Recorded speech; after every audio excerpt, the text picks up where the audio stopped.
Baik, selamat siang, pagi, atau sore. Perkenalkan, nama saya Muhammad Raffi Zafran, NPM 200059456.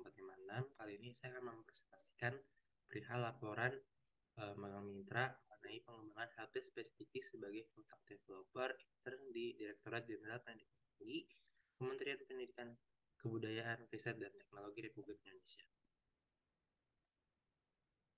Oke, mungkin dari profil organisasi sendiri,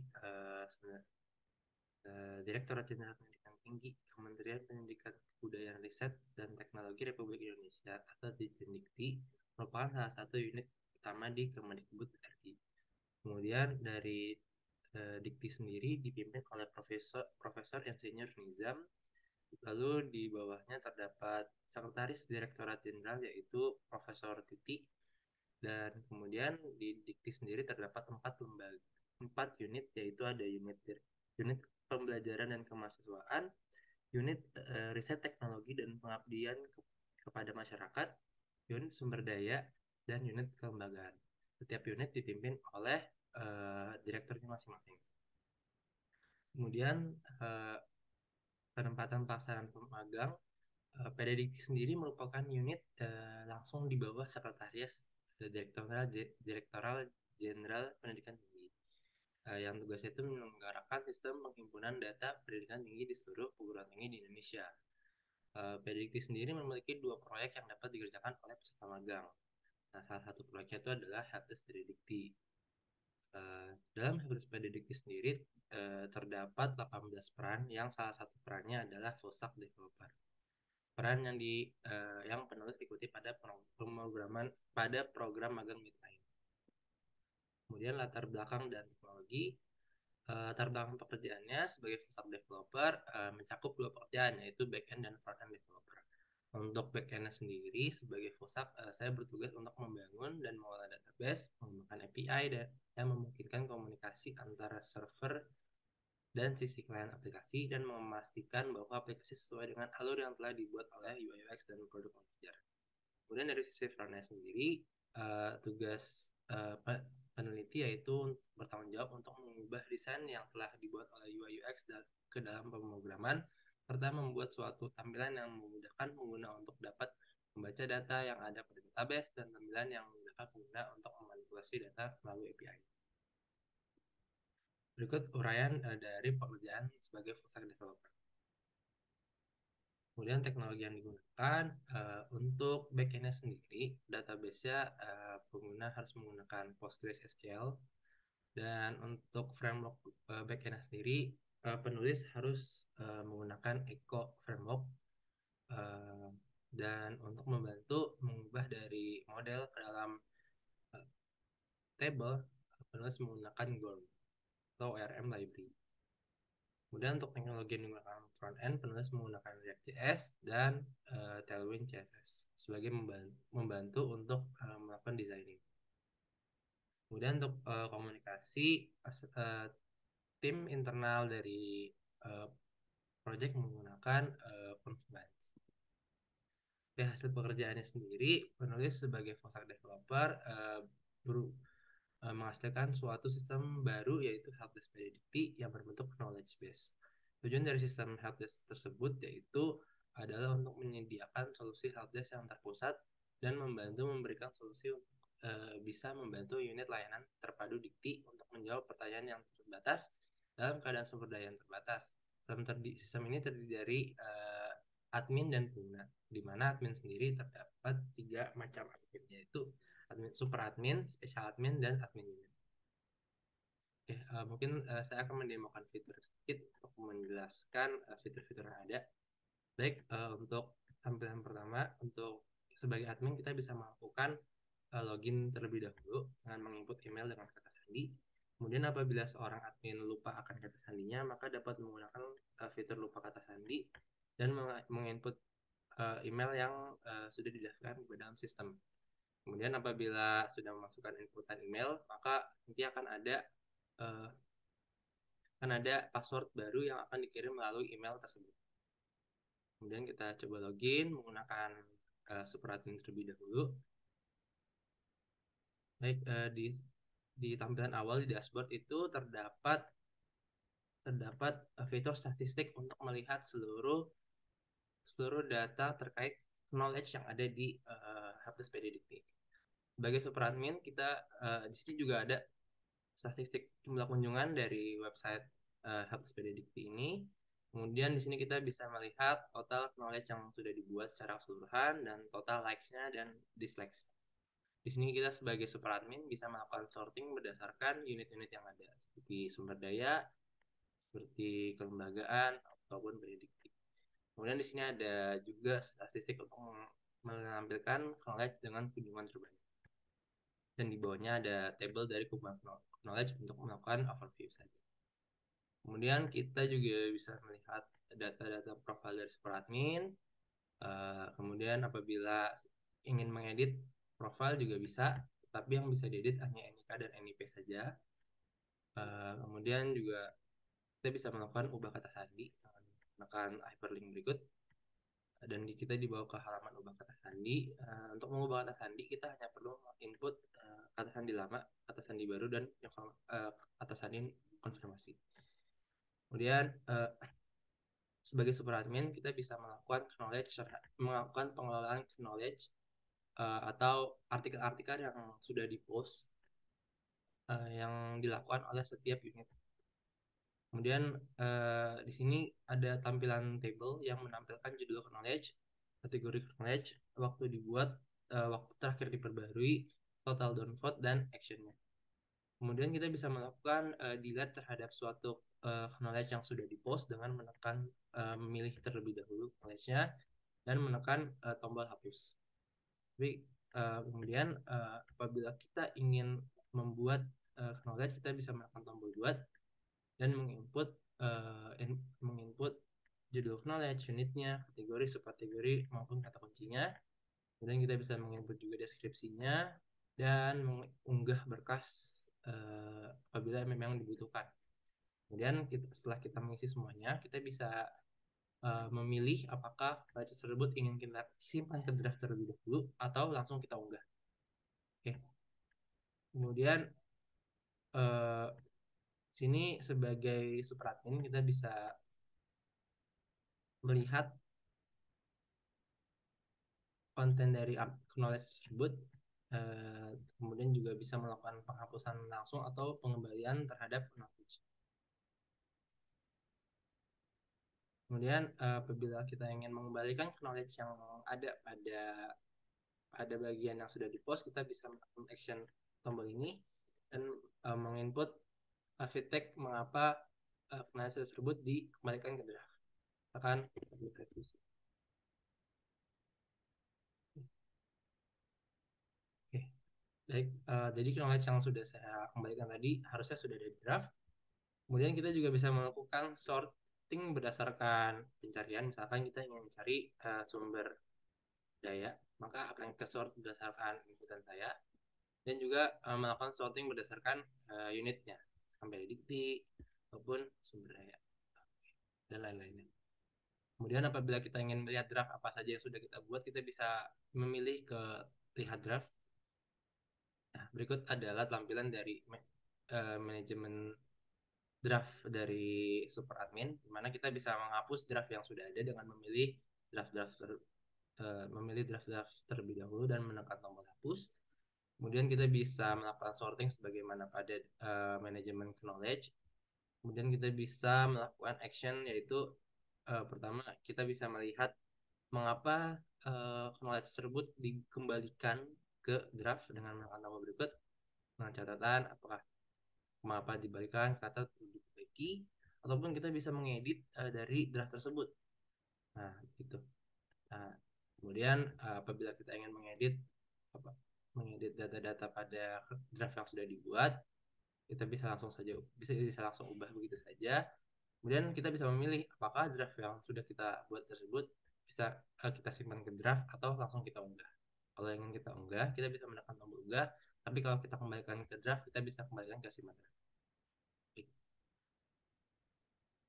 Oke, itu dari manajemen knowledge di superadmin. Kemudian ada manajemen kategori, mana setiap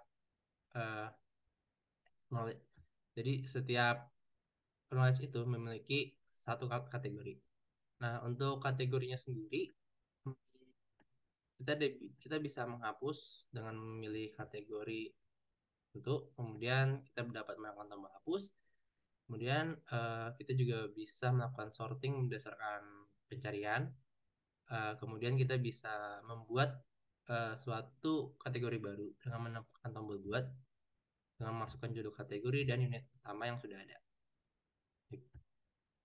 Kemudian di sini ada table-table dari kategori, mana akan menampilkan judul kategori, unit dari kategori, jumlah subkategori yang dimiliki kategori, dan jumlah knowledge yang dimiliki kategori tersebut. Kemudian kita juga bisa melakukan pengeditan terhadap nama kategori dengan menekan tombol action. Berikut judul cara berubahnya. Kemudian untuk superadmin sendiri dia akan menampilkan seluruh kategori yang ada sistem. Kemudian apabila kita ingin melihat subkategori, kita bisa menekan hyperlink melihat subkategori. Di sini kita akan menampilkan table kumpulan dari subkategori yang terdiri dari kolom subkategori, kategori dari subkategori, dan jumlah knowledge dari subkategori. Kemudian kita juga bisa menghapus dengan memilih subkategori tertentu, kemudian menekan tombol hapus. Kita juga bisa melakukan sorting berdasarkan pencarian maupun dari unitnya, ataupun kita juga bisa membuat subkategori baru dengan kategori-kategori yang sudah terdaftar pada sistem. Kemudian kita juga bisa kemudian kita setelah memilih kategori kita bisa memasukkan judul subkategori. Baik, kita juga bisa melakukan pengeditan terhadap nama dari judul subkategori dengan menekan action icon, edit icon, sorry.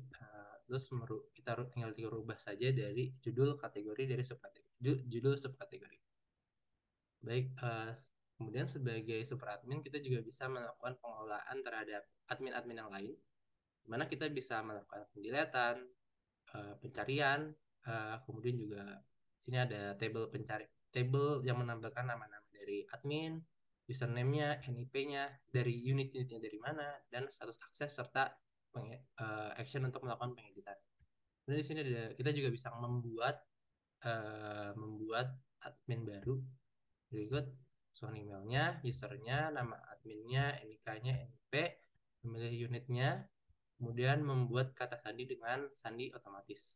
Nantinya hasil dari outputan di sini akan masuk ke email dari alamat email admin gitu. Oke. Kemudian kita juga bisa memberi status akses apakah suatu admin tersebut bisa login ataupun tidak. Dan di sini ada action, ada icon edit di mana kita bisa mengedit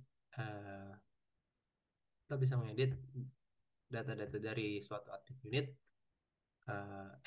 Kita bisa mengedit field NIK, NIP maupun meriset hasil kata sandi otomatis ini gitu. Kemudian di sini akan ada fitur juga untuk menampilkan notifikasi dari setiap action yang dilakukan oleh super admin, dan kita dapat memberi tanda apabila suatu action sudah dilakukan dan dia akan masuk ke bagian field sudah dibaca. Oke. Itu dari super admin. Kita juga bisa kemudian ada juga yang namanya special admin. Nah, bedanya special admin dengan super admin apa? Special admin ini kurang lebih sama seperti super admin, tapi yang berbeda adalah dia sebagai tujuan dari ada special admin ini hanya bisa melakukan monitoring saja. Begitu. Jadi mungkin fitur dashboardnya hingga profilnya itu sama seperti super admin, tapi pada manajemen knowledge-nya sebagai special admin tidak bisa melakukan pengeditan, membuat knowledge baru, kemudian tidak bisa menghapus knowledge yang sudah ada, tetapi sebagai special admin ia bisa melakukan take down terhadap suatu artikel. Misalkan perlu direvisi. Oke, baik. Nantinya knowledge yang sudah dipost tersebut akan masuk ke draft dari seorang admin yang membuat knowledge tersebut gitu. Kemudian begitu juga dengan manajemen kategori sebagai special admin hanya dapat melihat apa saja kategori yang ada pada sistem, kemudian jumlah subkategorinya, yang utamanya dari kategori tersebut apa, dan jumlah knowledge-nya. Kemudian begitu juga dengan subkategorinya, seorang special admin hanya dapat melihat subkategori yang ada pada sistem, tetapi tidak bisa melakukan pengeditan ataupun membuat subkategori yang baru gitu. Dan sama juga dengan kelola admin, sebagai special admin hanya bisa melakukan monitoring saja, sama bisa membuat ataupun mengedit data-data dari seorang admin lainnya gitu. Dan notifikasinya juga sini akan menampilkan action-action apa saja yang telah dilakukan oleh seorang special admin gitu. Oke, begitu dari special admin. Dari unit admin. Oke. Sebagai admin unit, maka dashboardnya sendiri hanya terbatas uh, untuk unitnya tersebut. Seperti ini, jumlah knowledge-nya itu khusus untuk knowledge pada unit PDDikti. Jumlah knowledge jumlah upvote-nya juga, dan begitu juga dengan jumlah downvote-nya. Kemudian kumpulan knowledge yang ditampilkan pun hanya kumpulan knowledge yang ada pada unitnya tersebut gitu. Kemudian sebagai admin unit juga cakupannya hanya terbatas pada unitnya saja. Jadi apabila ia membuat knowledge baru, ia tidak bisa memilih unit mana, memilih unit lain, tapi by default dia akan terpilih sebagai unitnya sendiri begitu.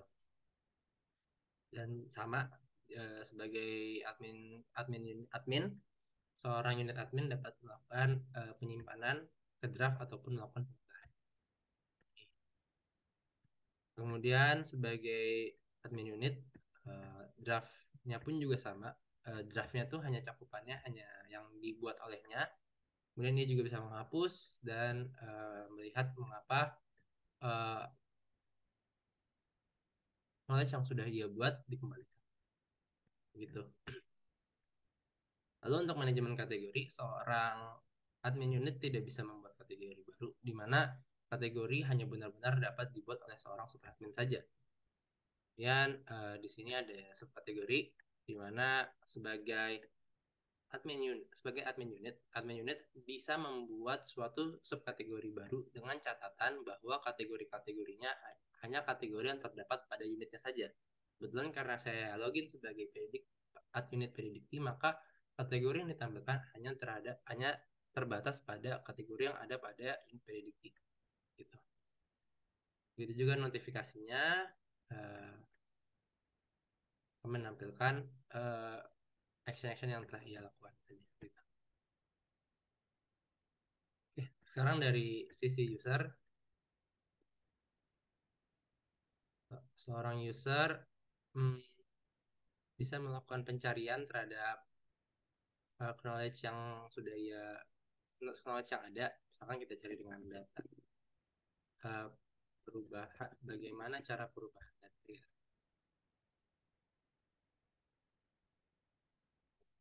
Maka artikel-artikel yang terkait dengan bagaimana cara perubahan data akan muncul. Kemudian sebagai user kita bisa melihat konten dari knowledge tersebut, dan di sini kita juga bisa melihat knowledge terpopuler dan knowledge terkait. Oke, mungkin kita bisa knowledge terkait penghapusan data. Oke, sebagai user kita bisa juga memberikan feedback apakah knowledge tersebut membantu atau tidak. Karena akan tombol sama gitu. Kemudian pada halaman pencarian kita juga bisa melakukan filtering berdasarkan kategori ataupun berdasarkan semua kategori ataupun berdasarkan kategori atau bahkan subkategorinya. Kemudian di halaman landing page kita juga bisa memiliki berdasarkan topik terpopuler ataupun kita bisa memilih berdasarkan kategori yang sudah di highlight gitu. Di sini ada halaman kontributor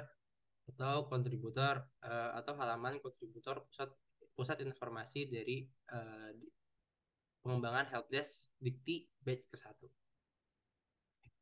Sini ada saya, oke, sebagai full stack. Nah, oke, mungkin itu sekian demo yang dapat saya sampaikan mengenai helpdesk ini. Kemudian lanjut ke presentasi di slide. Oke, sekarang relevansinya apa dengan perkuliahan yang ada di Fasilkom? Pertama, pada awal pengembangan, saya harus membuat ERD dan membaca activity diagram yang telah dibuat oleh product manager, di mana itu relate dengan mata kuliah Perancis. Kemudian saya harus membuat skema database, di mana itu relate dengan basis data. Kemudian itu kita juga kemudian karena saya baru pertama kali menggunakan bahasa Golang, maka saya perlu mempelajari Golang dasar, di mana itu relate dengan DDP 1 materinya. Dan lanjutkan dengan Golang lanjutan DDP 2, dan saya perlu membuat aplikasi yang terhubung dengan API backend, yaitu saya pelajari di pemrograman berbasis platform. Dan saya juga mengimplementasikan MVC arsitektur, di mana itu berrelevansi related to apapun. Kemudian saya juga melakukan optimisasi terhadap algoritma pencarian, di mana itu related dengan STL. Untuk lesson learn-nya sendiri, saya pertama itu saya mempelajari bahasa pemrograman baru yaitu Golang. Saya mempelajari framework baru yaitu React.js dan Echo. Kemudian saya mempelajari library baru seperti GOM, React React dan lain-lainnya. Kemudian saya mempelajari flow deployment pada arsitektur pemerintahan. Kemudian saya juga mempelajari sistem keamanan data pada arsitektur di pemerintahan khususnya di Kemendikbud. Kemudian saya juga mempelajari bagaimana bekerja sama dan bertanggung jawab atas tugas-tugas yang diemban kepada saya. Oke, untuk saran untuk mitra Dikti sendiri, mungkin yang pertama itu untuk batch depan sebaiknya Dikti dapat memperbaiki sistem kinerja pada internal tim magang. Mungkin dengan membuat SOP baru, memper, mengimplementasikan rapat rutin dan mengevaluasi pekerjaan tiap pekannya. Oke, kedua, mungkin bisa meningkatkan komunikasi antara mentor dengan peserta magang. Baik, saran untuk calon peserta magang ke depannya, mungkin peserta magang baiknya mempelajari bahasa atau framework sebelum magang dimulai agar ketika masa efektif development peserta magang mungkin bisa langsung hands on dengan real case. Kemudian mungkin yang kedua, mungkin sebagai peserta magang coba untuk meningkatkan komunikasi dengan. Oke, mungkin demikian presentasi yang dapat saya sampaikan. Kurang lebihnya mohon maaf. Assalamualaikum warahmatullahi wabarakatuh.